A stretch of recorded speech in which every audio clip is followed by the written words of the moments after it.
Film berawal pada tahun 1937.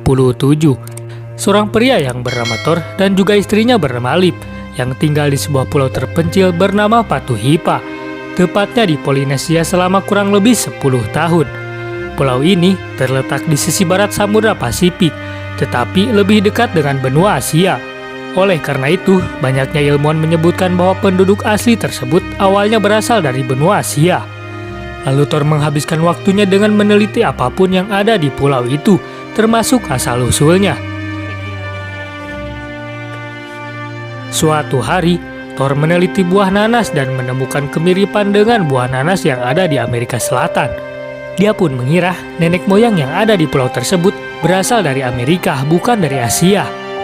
Ketua pulau ini pun bercerita bahwa nenek moyang mereka bernama Tiki memang berasal dari Amerika Selatan. Sekitar 1500 tahun yang lalu, datang menggunakan rakit dari kayu balsa dan tanpa peralatan canggih apapun ke Pulau Batu Hipa. Thor pun menemukan bukti lainnya, yaitu adanya patung yang bentuknya sama dengan patung-patung kepercayaan nenek moyang di Amerika. Thor pun pergi ke New York dan berniat menerbitkan hasil penelitiannya. Sementara itu, istri dan anak-anaknya pulang ke Norway.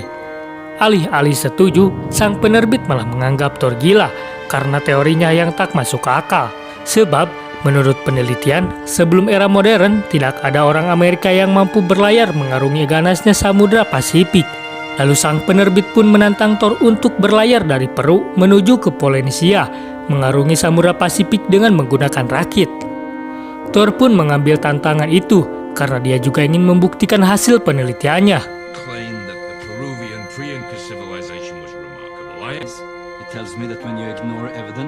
Esokan harinya, dia pergi ke sebuah bar. Di sana, dia mengajak beberapa orang untuk ikut dalam ekspedisi. Namun, tidak ada yang mau.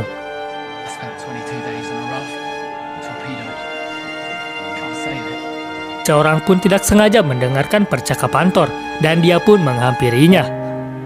Dia bernama Herman, seorang sales kulkas.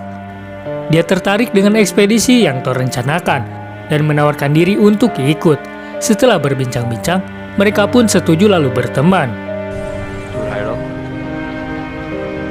Keesokan harinya, mereka berdua langsung menuju Peru. Thor pun harus rela terpisah sementara dengan keluarga kecilnya.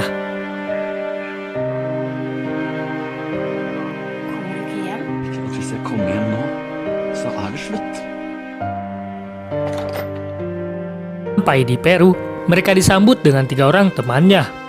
Mereka pun langsung mendiskusikan untuk membuat rakit dari kayu balsa untuk mengarungi 8.000 km lautan.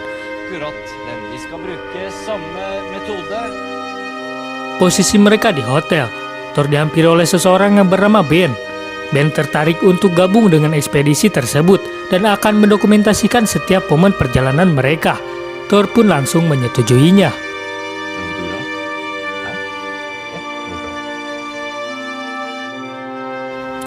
Tetapi, mereka masih membutuhkan dana untuk ekspedisi 100 hari mereka. Akhirnya Thor pun mendatangi istana kepresidenan Peru dengan iming-iming akan membawa nama Peru di ekspedisi mereka, dan presiden pun langsung menyetujuinya. 28 April 1947, hari yang dinantikan pun telah tiba.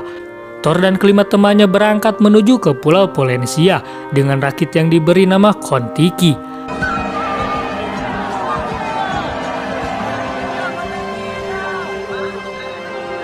Malam harinya, Herman yang mulai cemas mengatakan kepada Thor sebaiknya mengganti tali penyambung rakit menggunakan kawat. Namun Thor menolaknya karena Thor ingin perjalanannya sama dengan bangsa Tiki.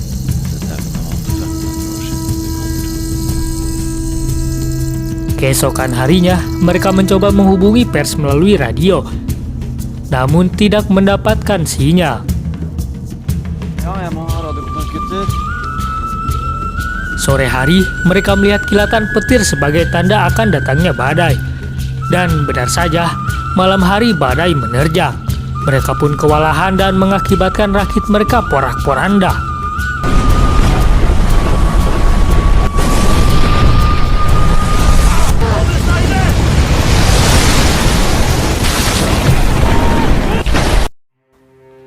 Keesokan harinya, mereka mulai memperbaiki rakit mereka. Lalu mereka mencoba menghubungi pers dengan radio bantu balon untuk mendapatkan sinyal. Tetapi, si Lolita sang burung yang mereka bawa menggigit kabel balonnya, sehingga sinyal pun terputus. Hari-hari pun berlalu. Saat sedang bersantai, mereka terkejut dengan kedatangan seekor paus raksasa yang mengelilingi rakit mereka. Namun Herman yang merasa ketakutan melemparkan tombak yang membuat rakit mereka berputar-putar.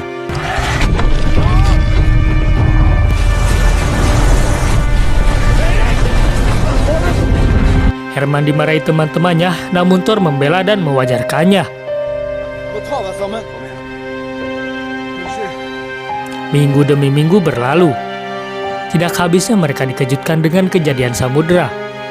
Kali ini, mereka diperlihatkan dengan sebuah cahaya biru terang dari bawah rakit mereka. Karena lama berlayar, mereka pun harus mengecek rakit.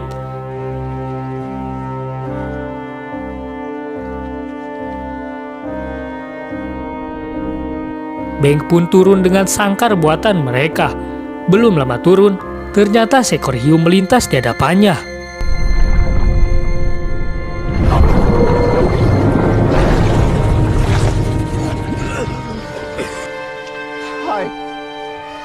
Tak lama dari itu, Lolita sang burung tercebur ke laut dan berakhir dimangsa sang hiu. Knut yang merasa emosi, nekat menangkap hiu tersebut dengan tangan kosong. Dia membunuhnya tanpa ampun yang menyebabkan darah hiu tersebut menyebar.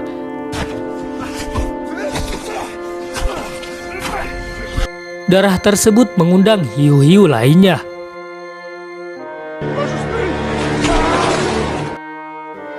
Beberapa puluh hari telah mereka lalui mengarungi Samudra Pasifik.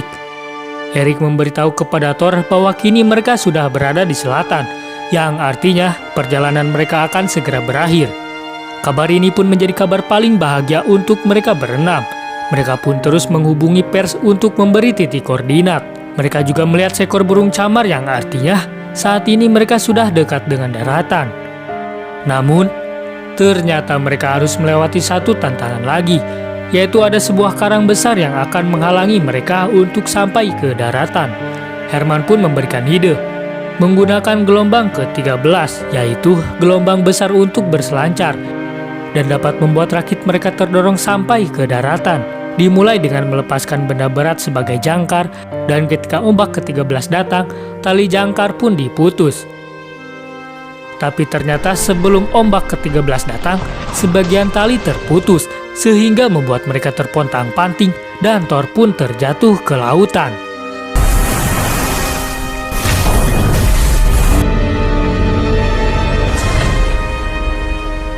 Tapi ternyata Thor tidak terjatuh di lautan dalam.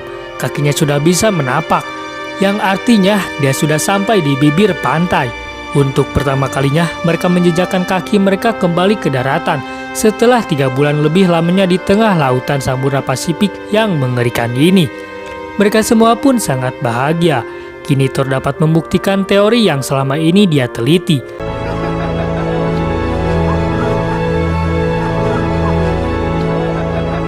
Seiring berjalannya kabar baik, Thor juga mendapatkan kabar tidak baik, yang dimana ia baru membaca surat dari istrinya yang baru boleh dibuka ketika ia sampai di Pulau Patu Hipa. Lip tidak pernah menyangka kalau Thor lebih memilih meninggalkan keluarga daripada meninggalkan teorinya, dan dari sinilah Leif memutuskan untuk berpisah dari Thor.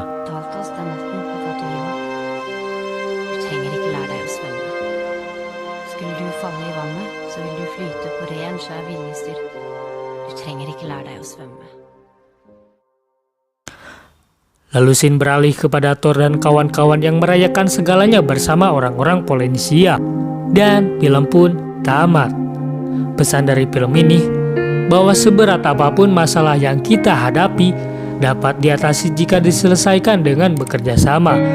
Sesuatu yang tidak mungkin dapat dilakukan jika kita memiliki tekad yang kuat dan tidak pantang menyerah.